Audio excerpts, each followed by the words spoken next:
I also want to say hello to the people who are watching right now on autismspeaks.org. For those of you who may not be aware, this entire event is live streaming.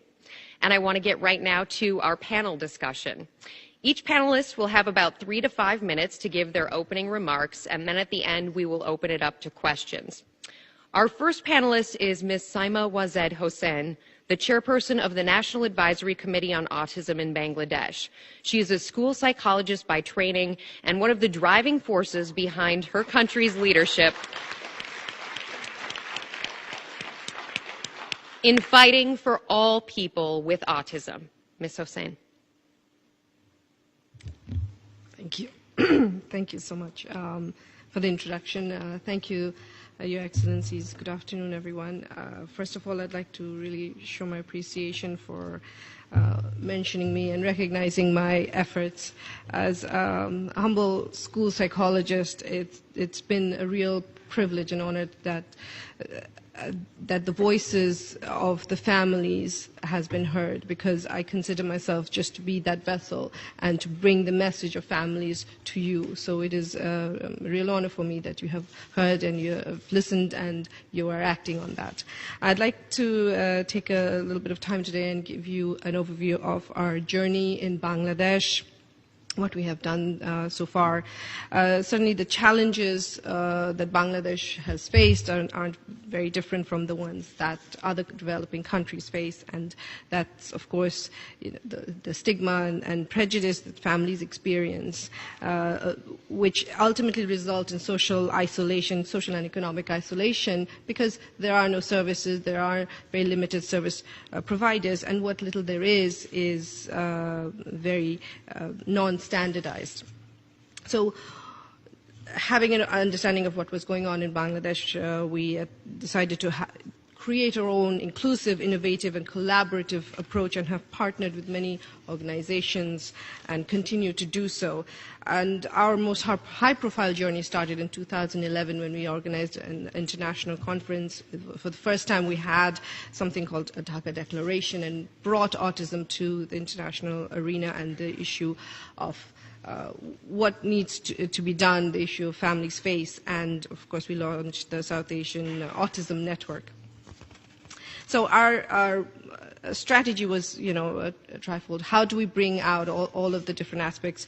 Just to give you an idea, Bangladesh, the scenario was that anything regarding disability was under the jurisdiction of only one ministry, and unfortunately, as much as that talks about recognizing the needs and rights, very little as far as change can be done, because so many of the ministries are not involved and are an important part of it, such as meeting the education needs, meeting health needs, ultimately employment needs and services. So we developed a multi-tiered national advisory committee. We started off with bringing 8 ministries together, and now we have 13 ministries that work together in a collaborative team, each looking into what is under their purview and recognizing and coming up with ways to provide services through their ministry.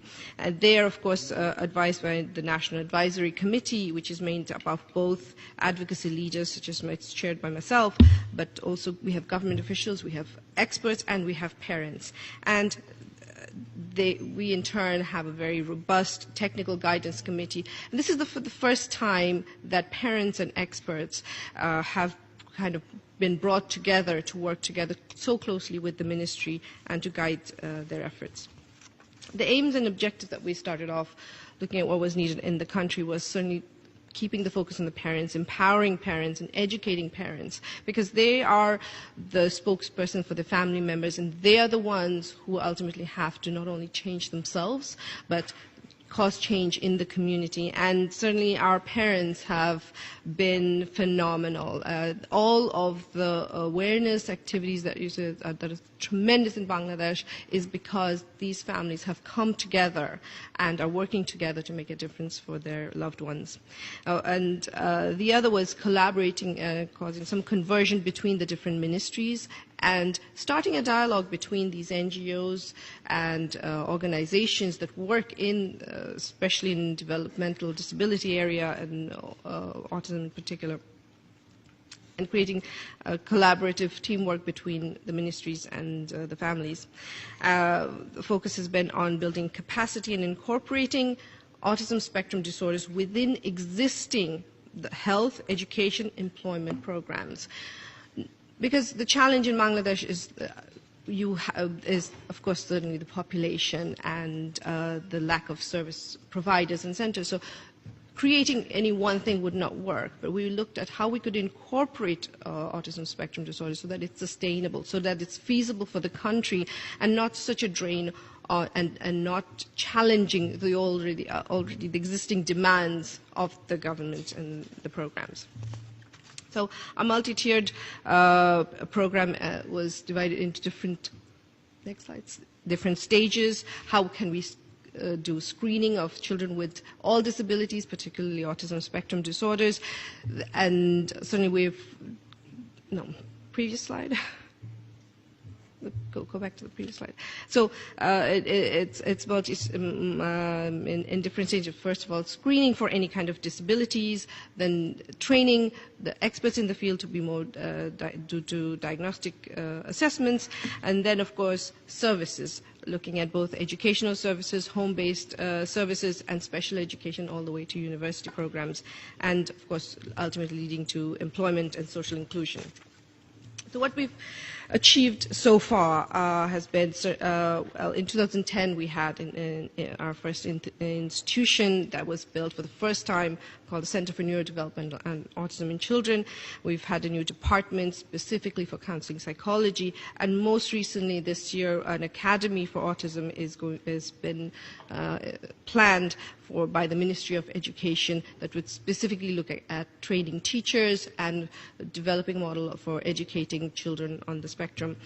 Certainly our National Advisory Committee and working with the multiple ministries. We've also conducted in 2012 a guided analysis looking and mapping out all of the services and areas that we can incorporate autism and autism issues within our national development plan. The policies, of course, we've had very many policies for children, for women in Bangladesh, but one I'm most proud of is the 2013 Neurodevelopmental Disorders Protection Trust Act. This is the first time a trust act has been formed for a specific group of disorders. And let me tell you, parents were very closely involved in guiding what was in the trust act. And this is the first time that we have an expert as chair of that trust, and parents and experts both being in the board of trustees, so that they are in the heart of the decision-making process. And of course, we've had our Persons with Disability Act also that has been updated.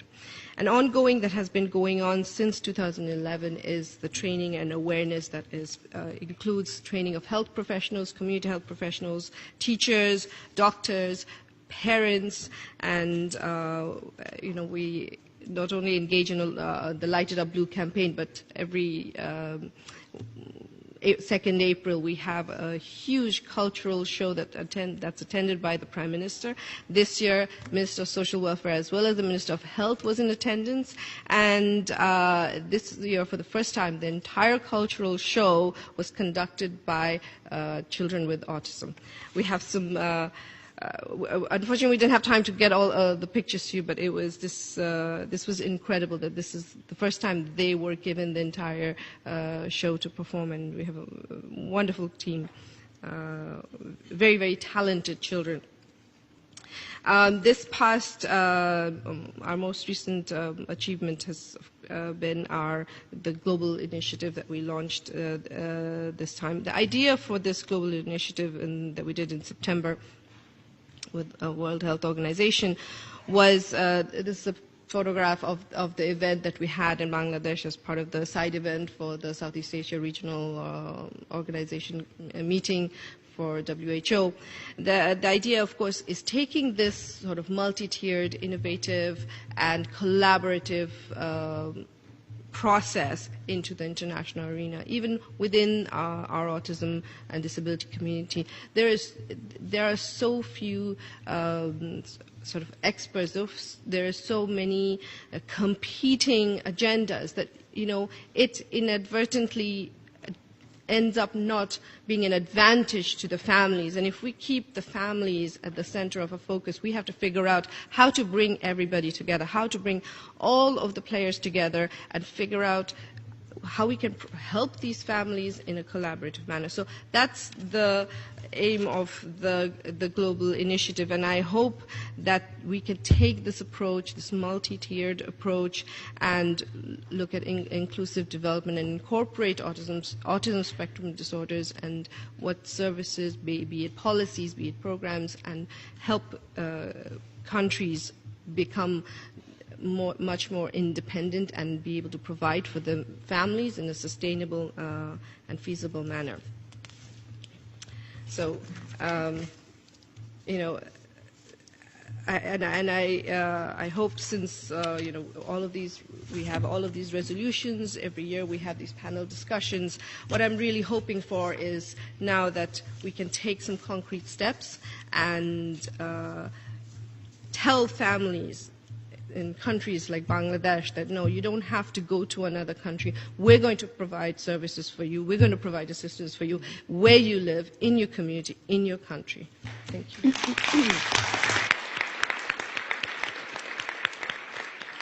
Thank you.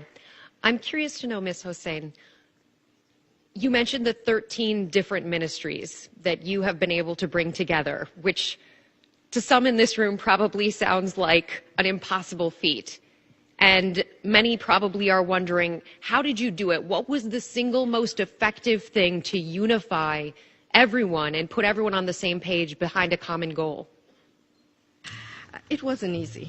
It certainly wasn't easy. What we did is we met with each ministries individually, and it was a step-by-step process where we built up that relationship, because what happens is autism in Bangladesh was something that nobody ever knew about. So we had to first introduce what it was. We had to introduce the idea that what the needs of the families were.